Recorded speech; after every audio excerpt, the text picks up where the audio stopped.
పరీక్షలు బాగా రాశాను సంతోషంతో నీ కారు తీసుకెళ్ళి అనవసరం గుద్దేశాను. రే నువ్వు మరీ ఇంత వరి అయిపోతే రేపు సరదాగా నీ కార్ తీసుకెళ్ళి నేను యాక్సిడెంట్ చేశాను అనుకో తెగ మొహమాట పడిపోవాలి. ఏడ్చాను మీరా.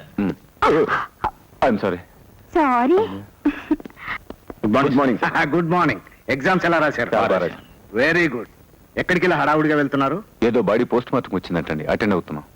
ప్రొసీడ్.